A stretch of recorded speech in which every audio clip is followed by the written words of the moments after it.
And how many employees do you have here, roughly? Hundreds? Thousands? 2,000. 2,000. So all the dinosaurs that we have a display, and a dinosaur is another creature that we have recreated. They're all done by our own staff. It's a team of 30, 40 people that doing all the design.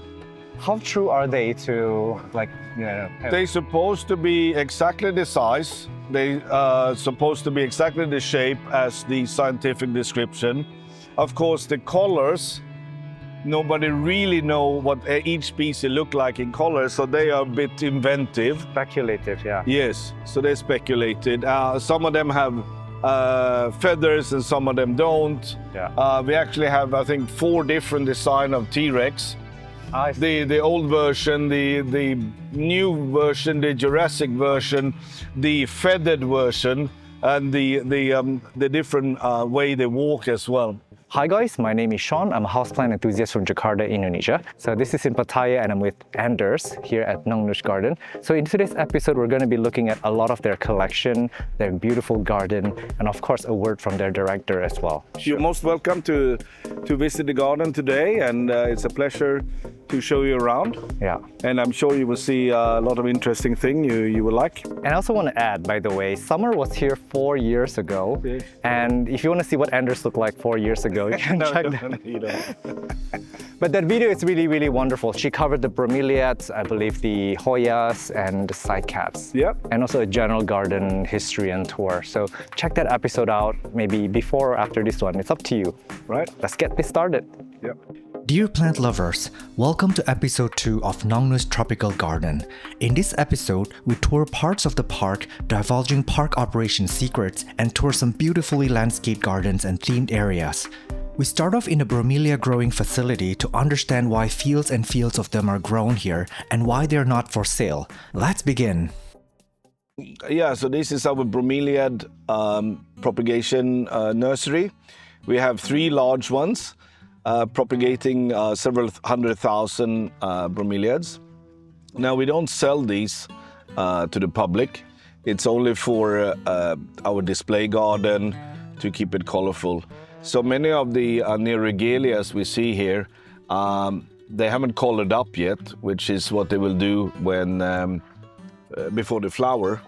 So once the flower, we put them on display. These have been recently repotted, and you see how they just get a little bit pink on the tip, Yeah. and the green inside. And then as they grow older and start to come into flower, they get they color up. Like this, like fully colored. So these are the same cultivar, same hybrid. I see. So that's how most Neoregalias does. And So the flowers are tiny, just in the middle here. Well, they haven't flowered Yeah. yet, so nothing to write home about. But it's the color of the leaves that change as they grow older. No, they're not known for the flowers because the flowers are tiny, Okay. just like a centimeter, right at the center. Oh, it's one of the... Unless you know where the flowers are, you will never find them. I see. So you're growing these out just as stock for the park to Yes, start. we just growing that for the color of the leaves. Ah, So that's okay. what I'm saying. When they're young, they're green. Yeah. When we just divide them. But as they grow older and go into flower, the plants colors up. And when they colors up, we put them on display. Yeah. And people can enjoy them. And once they stop flowering, as all Bromelia, they will die. And then we will propagate from the division. Now, question, how do you keep track of all the inventory, or how do you plan ahead for what you have? Or do you just go by instinct? For the production, unfortunately, we have no production manager, we have no planning, Yeah. and unfortunately, they have no inventory. I see. So I'm as impressed as you are how they actually keep track on it here at the garden. It's not my job to look after the production. My job is to look after the botanical collection. And there we have maps of where the plants are, we have accession numbers, we have a computer software, BG Base, which we track all the data where it was collected or from which botanical garden we did the exchange and so on. So those are, that's all data. We know exactly where the plants are and they updated yearly. So there we know the stock perfectly. But for the production, for some reason, they don't have a stock.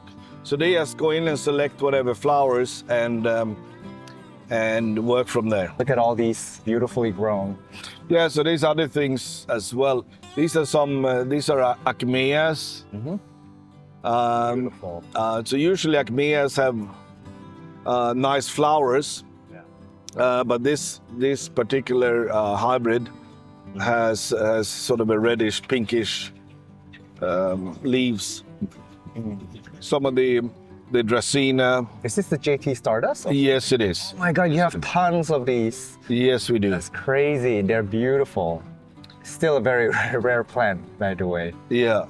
Oh my gosh. So these are our production stock, and we air layer or make cuttings from these.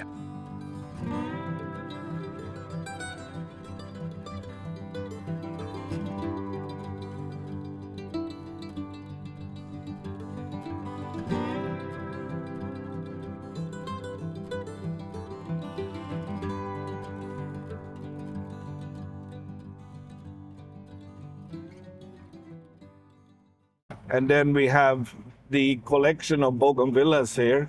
Wow. So each plant is a different named cultivar, hybrid, sport or species. Yeah. Some of them variegated, some of them are not. Some of them are dwarf, and so on. So there's a number, and quite a number of bougainvilleas actually change colors over time. Yeah. And you see here they go from pink to orange here. So they become a small tree. I just noticed this is like their growth pattern. They kind of grow. It depends on what species was used for the hybridization. Oh, I see. So many of the European things was used by using something called glabra and spectabilis, which are more climbers. Yeah. But then also you have there's a species called arborea, which is a real tree. Yeah. And those are, of course, will then produce more tree-like hybrids. Now, how do you propagate them? Can you take cuttings, or do they only do seed or? Well, if you do seeds, they will, of course, turn out to be hybrids, especially if you have a lot of difference. But the easiest way is by cutting. Oh, okay. You could air layer them, but we just do cuttings of them. Inium collection here. So a lot of the double and triple flowering thing. And there are also quite a few changing the colors as they go older. They really like this kind of heat, don't they? They love it here, yes. Some of them, of course, some people grow them and have a problem with the rot. Yeah. But not for us. See. But again, you know, they usually, same with the bougainvilleas, they drop a lot of leaves and then they flower even more.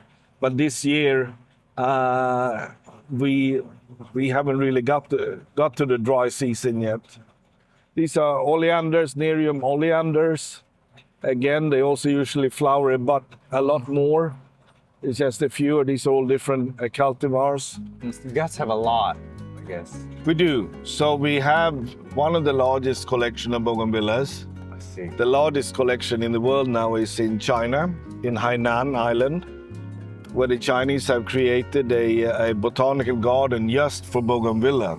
That would be something to go look at. That's insane. Wow. It's in Shanya. Okay. South, the whole botanical garden is dedicated to bougainvilleas. That's insane. They have a team of breeders to breed more of it. Yeah. But before they started, we used to have probably the largest collection of cultivar and species of bougainvillea anywhere on earth. Wow. And question, speaking about breeding, do you guys do any breeding work here or not? We used to do, but not anymore. As before, money was not a problem because there was plenty of it. Yeah. But of course, lately it was after COVID, especially, we need to do more to get the Wow. the commercial part. So this is the other side of the entrance. So we were standing there. We walked up. Remember that? Yeah. So people usually come in and they take picture of the Nongnooch sign. Do the design rotate often, or do they stay like? No, this is permanent. Yes, Okay. it's a permanent. This beautiful olive tree. My God. Yeah, and that had been there for. We had it for 6-7 years. Yeah.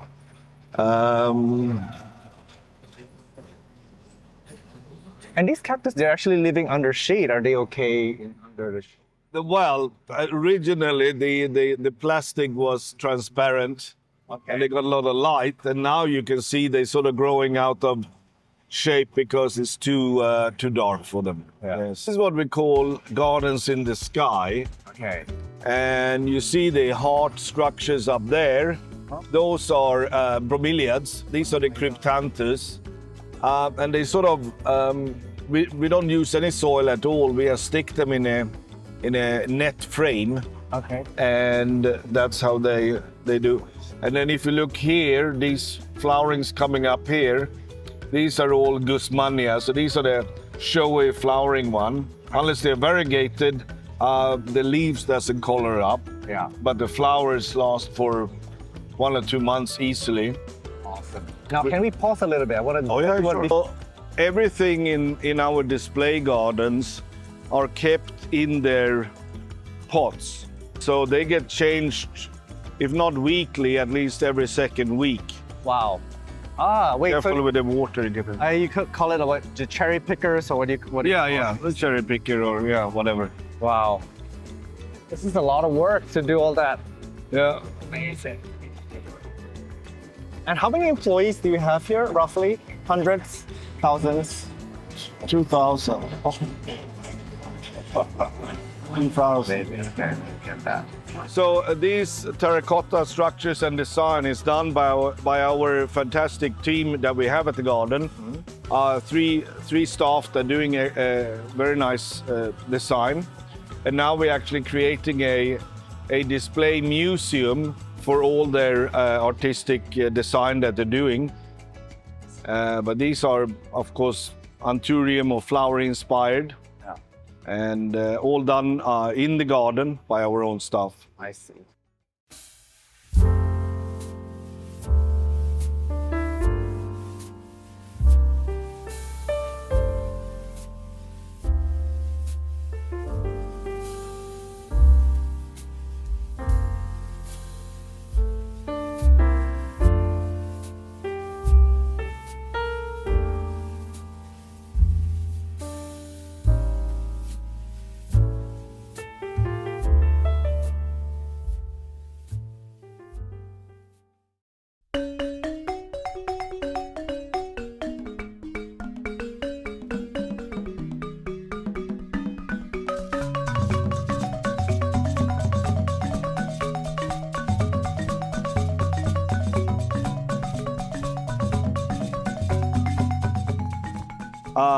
So this is the Orchid and Bromeliad garden. So whatever orchids are flowering at the time, we put them on display. And if you look at this orchid here, Yeah. which is very fragrant.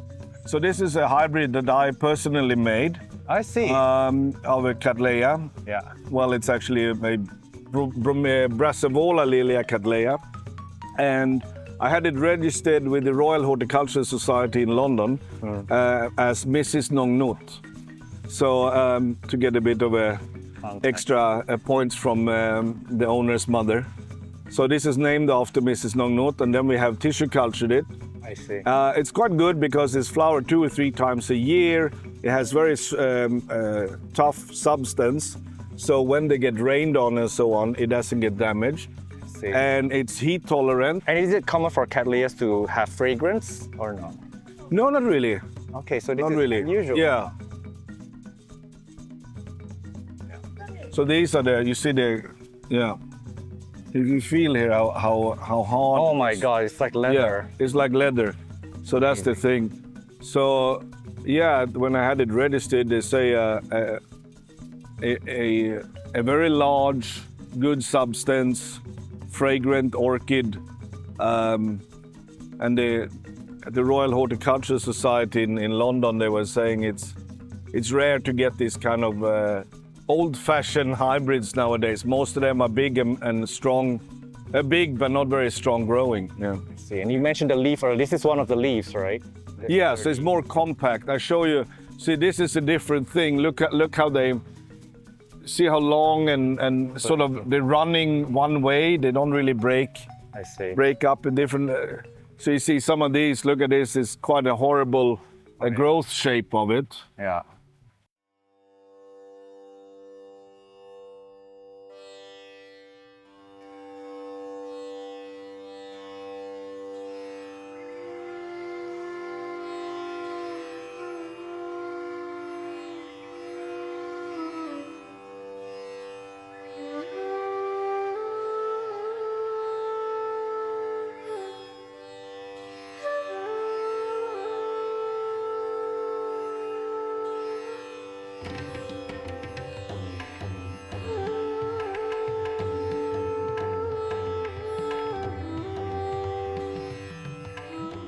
So all the dinosaurs that we have on display, they're all done by our own staff. It's a team of 30, 40 people. How true are they to, like, you know? They're supposed to be exactly the size. They are supposed to be exactly the shape as the scientific description. Of course, the colors, nobody really know what each species look like in color, so they are a bit inventive. Speculative, yeah. Yes. For typical visitors, if you walk around the garden, how much time would you give yourself? If you're going to walk the whole garden, at least one day, for a little bit extra fee, you can sit on a sort of the open air bus that drives you around. So yeah, we're coming into the resort here.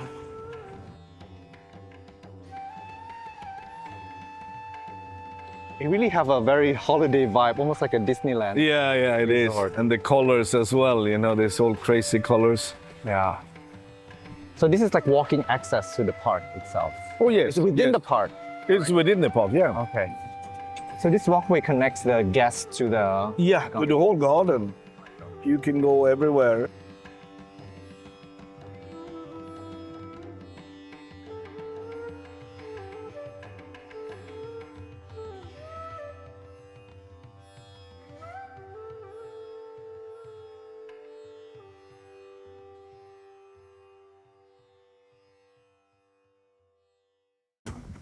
So here is, you can do that. This is the Italian garden. I see.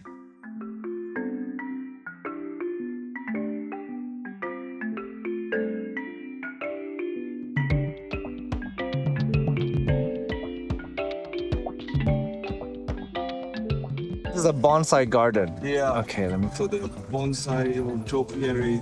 on turtles. Interesting.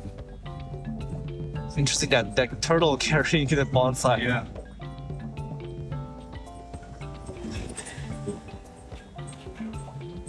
Yeah, the replica of the Stonehenge.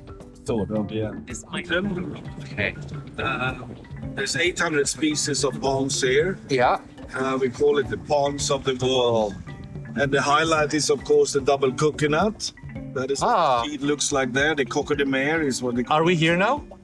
Yeah. Okay. So Alright, we're gonna leave it here this week. Be sure to check out the next episode for the world famous Coco de Mer palm and deep dive into the cycads. If you appreciate my hard work producing these contents, the least you can do is check to make sure you are subscribed to the channel, smash that like button, and engage in the comment section so YouTube knows to recommend this episode to other plant lovers like yourself. Should you wish to support further, for as much as a cup of coffee a month, you may join my Patreon at patreon.com/Sean from OnlyPlants, or join as a YouTube member simply by opening any of my episodes from a computer browser, and next to my channel name there will be a join button. I'll see you guys in the next one. Bye!